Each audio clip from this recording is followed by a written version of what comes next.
Ako si Eliza Cruz. Ako si Mark. My name is Maria Eloise Cepeda Teng. Ako si Nino. Ako si Karen Ortiz. Ako si Miarmi De Leon. Ako po si Maricel Wen, a tuberculosis survivor.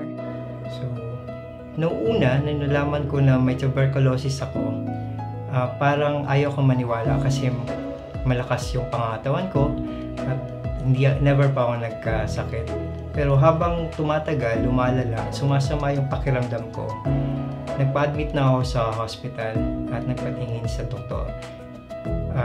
Binigyan nila ako ng treatment good for 6 months. Kaso tinigil ko yun at the 3rd month kasi bumalik na yung pangangatawan ko at kasiglahan ng aking kondisyon.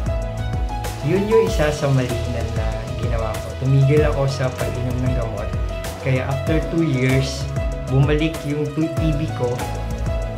Ngunit hindi na siya sa baga, kundi nagkaroon ako ng infection sa lymph node, sa leeg.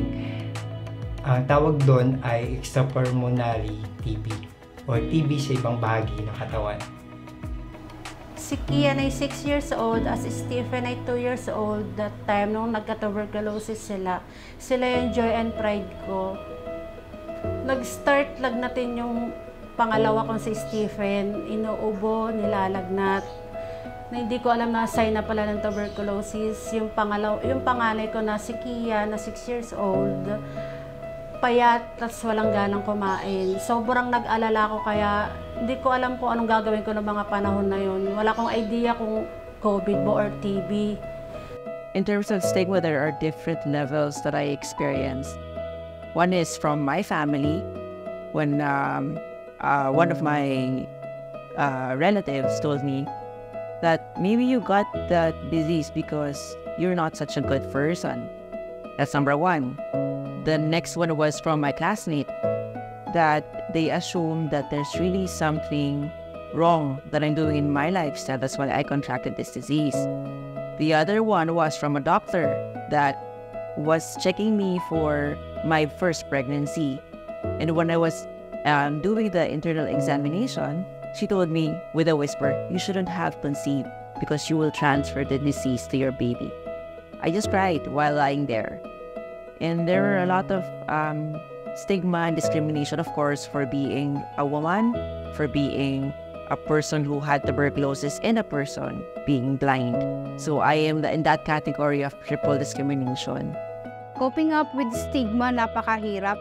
Kasi hanggang ngayon, natatakot pa rin ako na, kumbaga, sabi nila, yung mga ginagawa ko, worth it ba?